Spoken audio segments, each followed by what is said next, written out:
أعوذ بالله من الشيطان الرجيم بسم الله الرحمن الرحيم وإن كنتم في ريب مما نزلنا على عبدنا فأتوا بسورة من مثله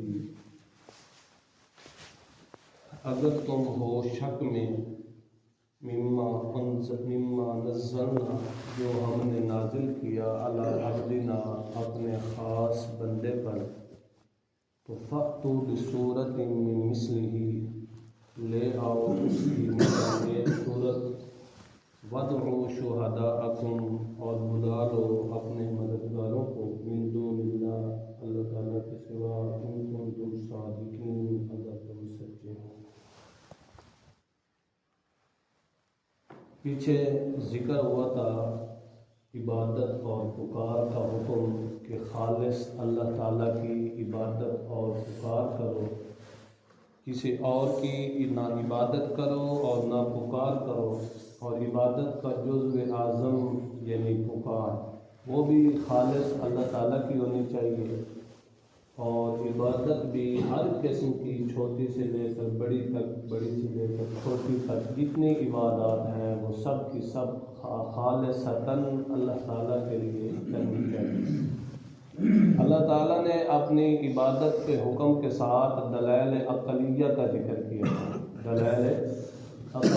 دلائل عقلیہ وہ ہوتے ہیں جن کا تعلق عقل کے ساتھ ہوتا ہے، کہ ہر ایک انسان کا عقل بھی تسلیم کرتا ہے کہ واقعتاً یہ چیزیں، یہ دلائل اور سن کر کہ واقعتاً اگر عبادت اور پکار کے لائق ہے تو وہ ذات ایک اللہ تعالیٰ کی ہے، اللہ تعالیٰ کے علاوہ اور کوئی نہیں۔ آج کے درس میں مشرکین کے ایک شبہ کا جواب دیا جا رہا ہے، اور مشرکین کے لیے تخویف کا ذکر ہے اور مومنین کے لیے بشارت کا ذکر ہے۔ قرآن پاک میں اللہ تعالیٰ نے جہاں پر مشرکین کے لیے، کافرین کے لیے تخویف کا ذکر کیا، تخویف کا مطلب ڈراوا، نہ ماننے والوں کے لیے ڈراوا، ڈرانا، اور ماننے والوں کے لیے تبشیر، بشارت، خوشخبری دینا، اور نبی پاک صلی اللہ تعالیٰ علیہ وسلم کو بھی اللہ تعالیٰ نے بشیر و نذیر بنا کر بھیجا۔ بشیر و نذیر کا مطلب، بشیر کا مطلب بشارت دینے والا، مبشر۔ مبشر کا مطلب بھی کیا ہوتا ہے؟ ابھی آپ نے نماز میں سنا شاہداً و مبشراً و نذیرا، مبشر اور نذیر یعنی خوشخبری دینے والا، نذیراً اور ڈرانے والا، مومنین کو خوشخبری سنانے والا اور کافرین کو ڈرانے والا۔ اور خود نبی پاک صلی اللہ علیہ وسلم نے فرمایا کہ انا النذیر العریان، میں ڈرانے والا ہوں ظاہر و باہر، عیاں کر کے، اور ایک کو کیا ہے؟ ڈرانے والا۔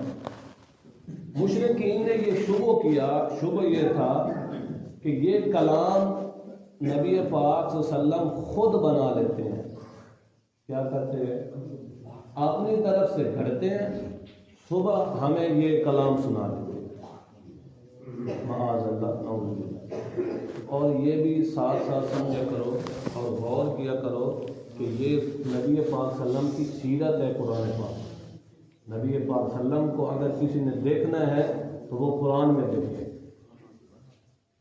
صحابہ کرام اور حضرت عائشہ الصدیقہ نے حضرت عائشہ الصدیقہ سے مختلف لوگوں نے سوال کیا کہ آپ صلی اللہ علیہ وسلم کی سیرت کیا ہے، آپ صلی اللہ علیہ وسلم کے اخلاق کیا ہے، اور آپ صلی اللہ علیہ وسلم کو ہم نے نہیں دیکھا۔ تو حضرت عائشہ الصدیقہ نے فرمایا کہ کیا تم نے قرآن نہیں پڑھا؟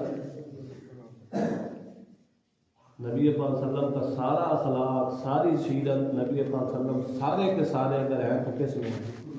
قرآن پاک میں ہے۔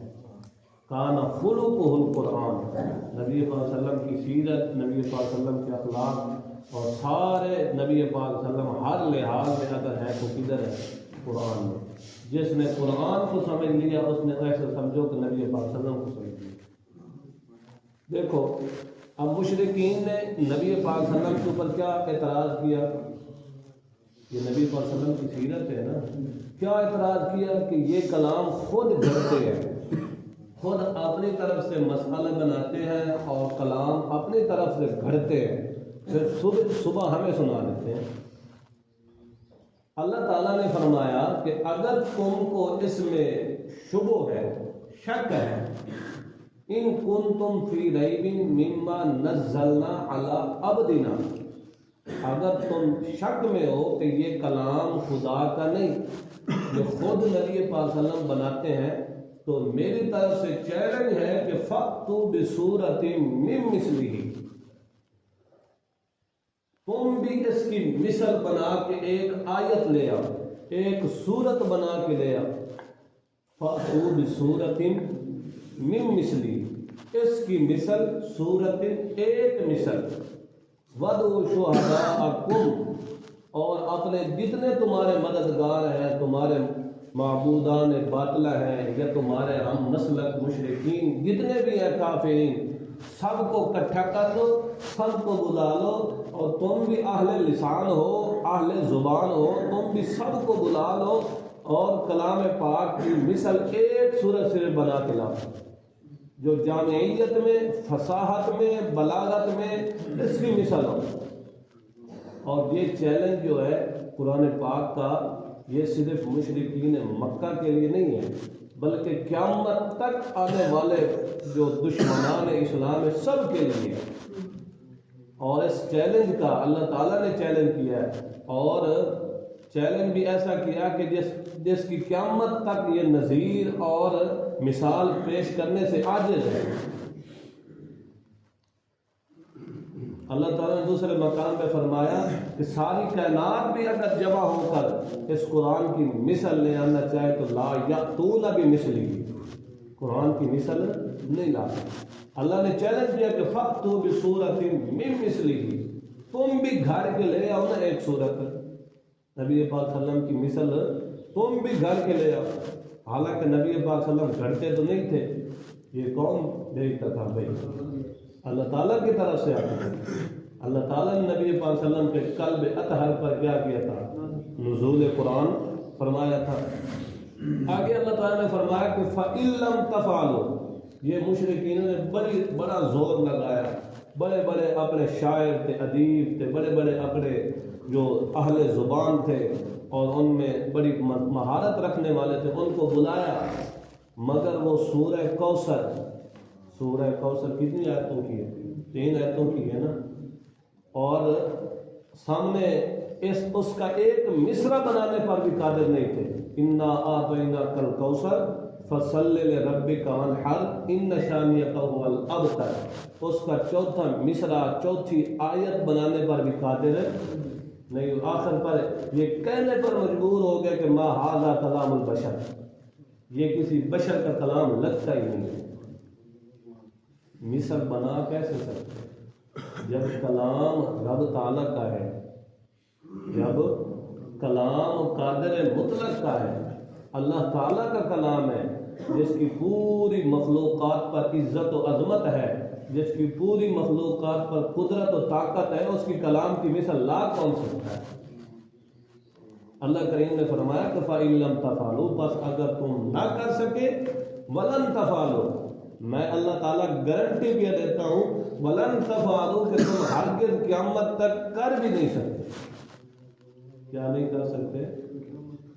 یہ ایک تو یہ معجزہ ہے کہ اس کی مثل لا کوئی نہیں سکتا، دوسرا معجزہ قرآن پاک کا یہ ہے کہ قرآن پاک نے قیامت تک یہ بتا دیا کہ اس کی مثل قیامت تک کوئی لا ہی نہیں سکتا۔ یہ قرآن پاک کی کیا ہے؟ عظمت ہے۔ آگے اللہ تعالیٰ نے ان کو تخویف سنائی، اگر تم نہیں کر سکے، نہ کر سکو گے تو مان جاؤ۔ کیا کرو؟ مان جاؤ کہ نبی پاک صلی اللہ علیہ وسلم بھی کیا ہے؟ سچے ہیں، اور قرآن بھی کیا ہے؟ سچا ہے۔ نہ قرآن کی مثل، نہ صحب قرآن کی مثل، سمجھ آئی کہ نہیں ہے؟ نہ قرآن پاک کی مثل ہے، نہ جس پر قرآن نازل ہوا اس کی مثل بھی نہیں ہے۔ قرآن بھی لا رہے تو نبی پاک صلی اللہ علیہ وسلم کی ذات بھی بے عیب لا رہے۔ اللہ تعالیٰ نے فرمایا کہ مان جاؤ کہ قرآن بھی سچا، میرے محمد پاک کی ذات بھی کی سچی ہے۔ اگر تم نے نہ مانا تو فاتقوا النار التی، ڈر جاؤ اس آگ سے، وقودها الناس والحجارہ، جس کا ایندھن لوگ اور پتھر ہوں گے۔ کیا ہوں گے؟ کافر لوگ آگ کا کیا ہوں گے؟ ایندھن، بالن، والحجارہ، اور پتھر۔ دیکھو پتھر سختی اور سکالت میں کیا ہوتے ہیں؟ مثل ہوتے ہیں نا، مشہور ہوتے ہیں۔ تو آگ کو اگر آگ کی شدت اور حدت میں اضافہ کرنا ہے تو اللہ تعالیٰ نے کس کے ذریعے کرنا ہے؟ پتھروں کے ذریعے، پتھر بالن لگانا ہے جہنم کا۔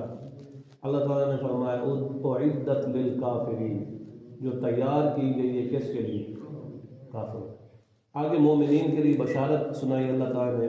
جب اس قسم کی تخویف آتی ہے تو مومنوں کے دلوں میں تھوڑا ڈر پیدا ہو جاتا ہے، کہیں ہم بھی نہ جہنم میں چلے جائیں۔ آگے اللہ تعالیٰ نے مومنین کے لیے بشارت سنائی، وبشر الذین آمنوا، اے میرے پیارے حبیب صلی اللہ تعالیٰ علیہ وسلم، آپ مومنین کو بشارت سنائیں۔ بشر الذین آمنوا، آپ بشارت سنا دیں ان کو جو ایمان لائے، وعملوا الصالحات، اور جنہوں نے نیک عمل کیے، عمل بھی کیے تو صالح عمل کیے، صرف عمل نہیں کیے۔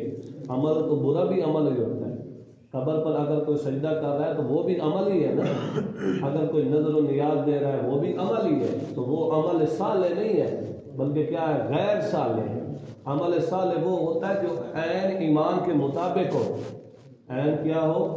ایمان کے مطابق ہو، وہ عمل صالح ہوتا ہے۔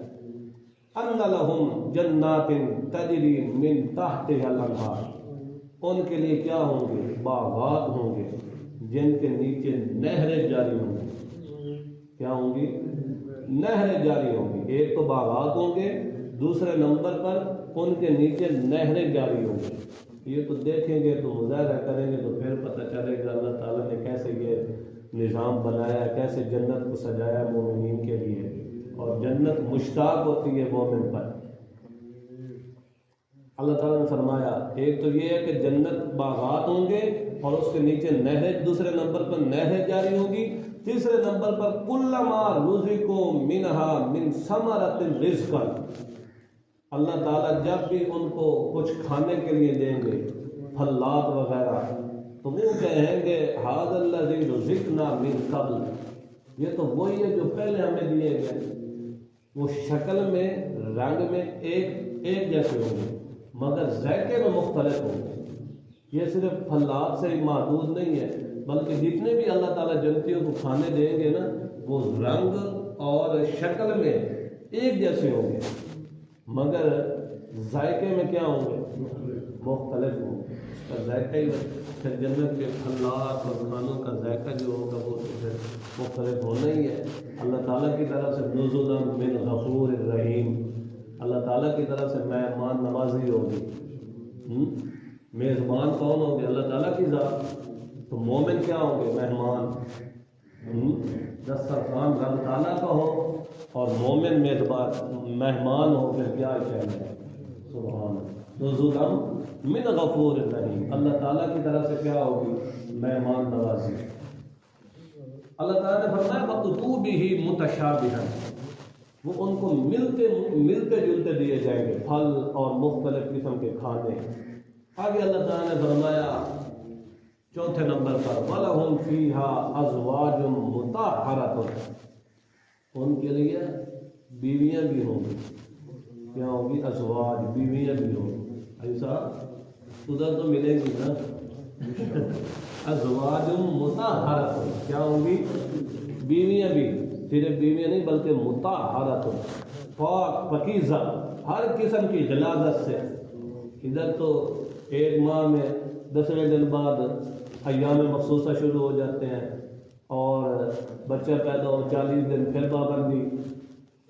اس قسم کی ذرہ برابر بھی ان کے نزدیک یہ غلاظت و نجاست نہیں ہوگی۔ مطہرۃ یہی ہوں گے اور ملیں گے، اور بھی ملیں گے، اور بھی ملیں گے۔ ازواج مطہرۃ، پاکیزہ ہوں گی۔ یہ تو دنیا میں اللہ تعالیٰ نے رفیق بنائی ہیں، رفیق حیات، تو اگلے جہان میں بھی اللہ تعالیٰ نے بنانا ہے نا۔ اللہ تعالیٰ اس وقت تو آپس میں الفت و محبت ہوگی، یہ نفرت نہیں ہوگی، الفت و محبت کی بھی انتہا ہوگی آپس میں۔ ازواج مطہرۃ، پاکیزہ بیوی، 5ویں نمبر پر وہم فیہا خالدون، اس میں ہمیشہ ہمیشہ۔ بندہ ایک مکان میں ایک جگہ میں رہ رہا ہو نا، بندے کو خطرہ ہوتا ہے کہ پتہ نہیں کب ہمیں اجازت دے سکتے ہیں۔ ایک جگہ میں ایک نعمتوں میں بندہ زندگی بسر کر رہا ہو، بندے کو نہیں پتہ ہوتا کہ کب یہ مالکان مکان جو ہے یہ کب اجازت دے دیں۔ ادھر سے اللہ تعالیٰ نے مومنین کو، موحدین کو نکالنا نہیں ہے، ہمیشہ کے لیے۔ یہ بھی کیا ہے؟ خوشخبری، ہمیشہ رہیں گے۔ جیسے کافر جہنم میں ہمیشہ رہیں گے، اسی طرح مومن کدھر رہیں گے؟ جنت میں ہمیشہ۔ اللہ تعالیٰ ہمیں بھی ان میں سے بنائے، اور اللہ تعالیٰ قرآن پر عمل کرنے کی توفیق عطا فرمائے۔ وآخر دعوانا